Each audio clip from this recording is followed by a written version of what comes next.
Voilà, désolé, mais comme dans tous les jours fatidiques, je suis enrhumé. Voilà, il faut le... c'est comme ça. Alors, comme Claire Morel, moi j'ai découvert en effet l'œuvre naissante de Jean Laplanche à peu près la même année, je pense, où, encore étudiant, j'achetais la Bible de Jérusalem, qui était un best-seller de l'époque. Puis j'ai acheté un autre livre pareillement toilé, un peu plus petit, mais tout aussi important. C'était le vocabulaire de la psychanalyse. Alors depuis cette époque, j'ai tenté en vain de faire signer mon exemplaire de la Bible par Dieu. Et je n'ai jamais réussi, mais je ne désespère pas que Jean Laplanche accepte de signer mon exemplaire jauni du vocabulaire de la psychanalyse. Alors ceci dit, comme on vous l'a rappelé, donc le 31 janvier est un jour particulièrement symbolique. C'est d'abord le jour de l'an islamique. C'est aussi le troisième et dernier jour du nouvel an chinois qui inaugure cette fois-ci l'année du chien. C'est le quatrième jour après le 250e anniversaire de la naissance de Mozart, lequel est donc né en 1756, c'est-à-dire juste 100 ans avant Freud. Et il sait aussi que du point de vue académique, l'année Freud tombe également dans la même année que celle du célèbre livre noir de la psychanalyse, dont un des principaux maîtres d'œuvre enseigne précisément à la fac de médecine de l'UCL, c'est-à-dire dans un des auditoires qui nous entourent, et peut-être ici même. Nous sommes donc ici précisément sur les lieux du crime. Et pour exorciser cet environnement, il nous fallait bien quelqu'un de la trempe de Jean Laplanche. Voilà, sans doute l'homme actuellement le mieux outillé pour nous dire en toute rigueur ce qu'est et aussi, c'est important, ce que n'est pas la psychanalyse. Au nom de la psychanalyse, en effet, et sous couvert de sa longue hégémonie, se commettent beaucoup de crimes contre le goût et contre l'esprit.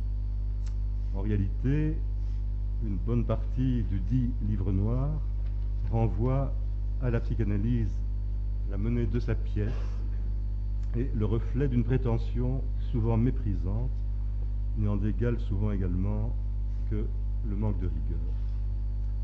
Pourtant, Freud a ouvert et déployé des questions essentielles, des questions plus que jamais d'actualité si nous voulons comprendre le monde qui nous entoure, par exemple cette phobie collective du harcèlement et de l'agression sexuelle. Sans Freud, vraiment, on a du mal à y voir clair. Mais ce qui empêche la psychanalyse de prendre sa place dans les débats de son temps, c'est hélas ce que j'appellerais sa transmission incestuelle, le vase clos où trop souvent, analystes et analysants mijotent ensemble, partageant la même langue de bois et les mêmes crispations identitaires. Si nous voulons revenir sur la scène du débat scientifique, il importe de redélimiter le champ psychanalytique et de nous interroger sur la spécificité de la découverte qui a nom, très sobre, très ramassé, mais qu'on peut déployer à l'infini, découverte par Freud qui a nom, inconscient, individuel, sexuel, refoulé. Je ne pense pas exagérer en affirmant que s'il fallait quantifier l'importance de Freud dans l'ensemble immense du champ psychanalytique, ce serait 95% pour lui et 5% pour tous les autres.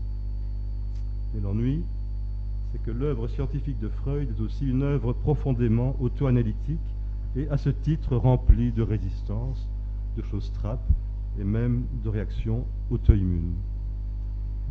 Si nous voulons savoir ce qu'il y a d'essentiel chez lui et comment surtout le prolonger aujourd'hui, l'œuvre de Laplanche est inesquivable. Tout en fidélité et en créativité, elle constitue une véritable remise en forme de Freud, mais dans les deux sens du terme, remise en forme. Pour être tout à fait clair, sans complaisance aucune et mis à part l'amitié que je porte à Jean Laplanche, je n'hésite pas à dire qu'à mon sens, il s'agit avec lui de la théorisation la plus importante et la plus rigoureuse depuis Freud. Cette théorisation, comme beaucoup le savent, a pour nom Théorie de la séduction généralisée et pour pivot un ouvrage austère paru en 1987, Nouveaux fondements pour la psychanalyse. Depuis lors, cette réflexion ne cesse de se déployer, mais on va la laisser se déployer dans la bouche de l'auteur et de ceux qui vont discuter avec lui. Un dernier mot cependant, c'est que philosophe et psychiatre de formation, Laplanche a aussi l'humilité des vrais chercheurs. Soumis aux faits, il ne s'en tire jamais par quelque entourloupette rhétorique. Il se décrit lui-même comme un positiviste, mais je pense vraiment, Jean, que vous êtes beaucoup plus futé qu'Auguste Comte. Vraiment. Je dirais plutôt que Laplanche est un terrien, un authentique vigneron qui a appris d'expérience qu'on ne peut rien tirer de bon de la terre en ignorant ses contraintes et encore moins en la maltraitant. Ceci dit, Jean Laplanche n'aime rien tant que le débat. Il a voulu faire de ces deux exposés d'aujourd'hui, m'a-t-il dit, causerie plutôt que conférence. N'hésitez donc pas à lui soumettre objections et problèmes, il adore ça. Quant à moi, je m'arrête ici, sans rancune, en citant un épistémologue de renom, très connu, qui lui n'a strictement rien, mais alors rien compris à la psychanalyse, mais pourtant sans rancune, je le cite.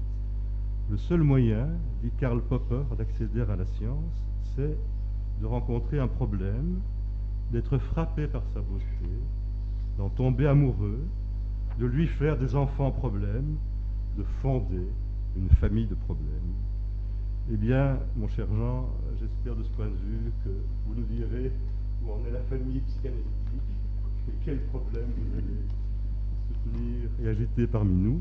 Et grâce à vous, donc, inviter toutes et tous, dans les contraintes de temps qui sont les nôtres évidemment, à soumettre toutes les questions qui vous viennent autour et alentour de la psychanalyse et de l'œuvre de Jean Laplanche. Je vous rappelle que ce soir, la fête continue à 8h30 au Bouche à Oreille, un lieu on ne pourrait mieux nommer pour des rencontres psychanalytiques.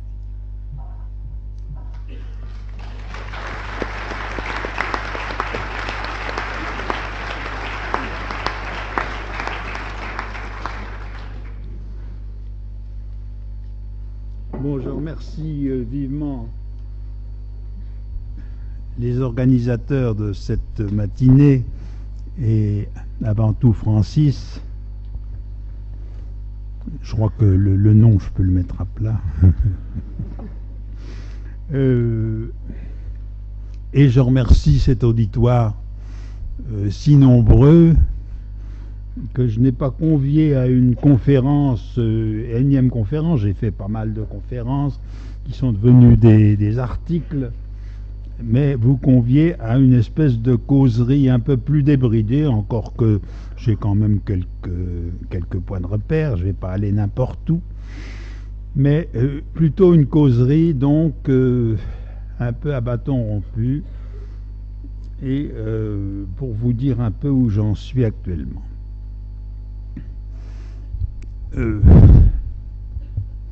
Je ne suis pas un spécialiste d'enfants, de sorte que l'intitulé même de cette matinée, la constitution de l'inconscient chez l'enfant, après tout, on aurait pu dire la constitution de l'inconscient chez l'être humain.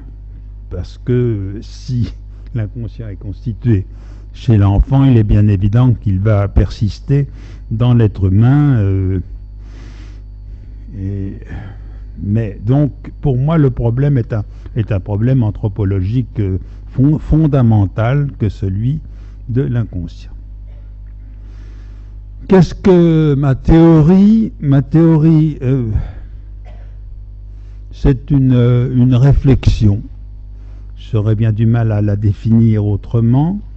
Nourrie plutôt que à partir de ma pratique, c'est-à-dire n'élaborant pas ma pratique, mais nourrie de ma pratique de psychanalyste essentiellement et de psychanalyste d'adulte. Et nourrie de Freud, dont je ne suis pas pour autant un spécialiste au sens de...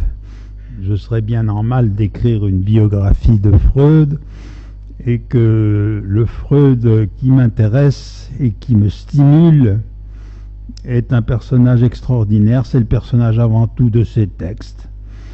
J'ai bien aimé le terme que vous venez d'employer, celui d'auto-immune.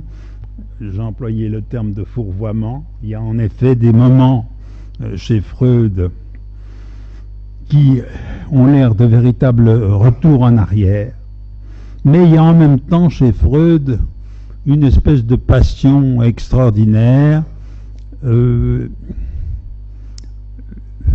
Il s'est qualifié à un moment de conquistador, et à mon avis, ce n'est pas si mal vu, parce que le conquistador, au sens de Christophe Colomb, ne découvre pas seulement une façon de naviguer, il découvre aussi une terre nouvelle. Or, Freud, mettant au point une espèce de façon de naviguer avec les patientes hystériques, de leur faire avouer, si l'on peut dire, l'inavouable. Lisez Dora de ce point de vue-là, c'est un texte qui va être republié prochainement, mais lisez le cas Dora, c'est tout à fait extraordinaire. Freud est par moments un véritable tortionnaire vis-à-vis de Dora. Bon, donc Freud n'est pas mu seulement par une méthode, sur laquelle il n'a jamais varié, qui est la méthode de dissociation, d'association-dissociation.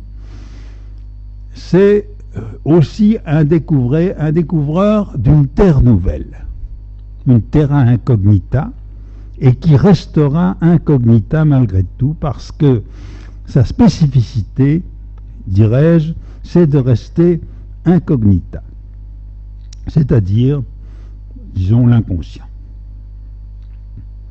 Donc, après tout, entre grands savants, grands rationalistes, matérialistes, positivistes, je tiens au mot, et j'aime bien quand même Auguste Comte, même si ce n'est pas ma lecture quotidienne. Bon, grand rationaliste, grand positiviste, c'est aussi, comment dire, quelqu'un qui est mu. D'abord, on m'a demandé récemment, vous voyez que je parle du point de vue de la causerie, on m'a demandé d'introduire prochainement un colloque sur Freud et la philosophie, et j'ai insisté sur 2 points. Chez Freud, la spéculation d'une part, et d'autre part l'exigence. C'est très curieux parce que la spéculation, par moments, ce sont des grandes envolées. Il y a des textes qui sont des envolées qu'il qualifiait lui-même de spéculatives, c'est-à-dire des façons de continuer un raisonnement pour voir. Ce qui n'empêche qu'au bout, il faudra bien quand même que ce pourvoir aboutisse à quelque chose.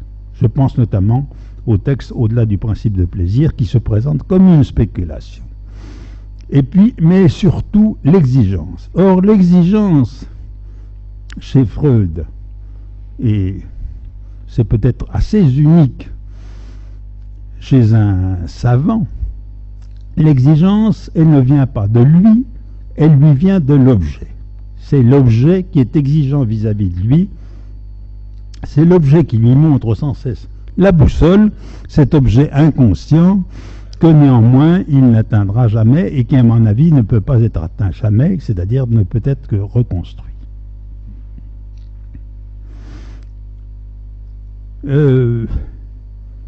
Voilà un peu pour mon abord de Freud. Vous savez que je passe mon temps avec d'éminents collègues et d'excellents collègues et d'excellents moments à traduire Freud. Nous en sommes déjà à pas mal de tomes. Il y aura 20 tomes bientôt de ces œuvres complètes dont je ne fais pas la publicité, qui sont une traduction extrêmement fidèle, en même temps qu'elle essaye d'être bien française, mais fidèle au mot pour mot, y compris fidèle aux impropriétés, aux erreurs, aux achoppements de Freud lui-même.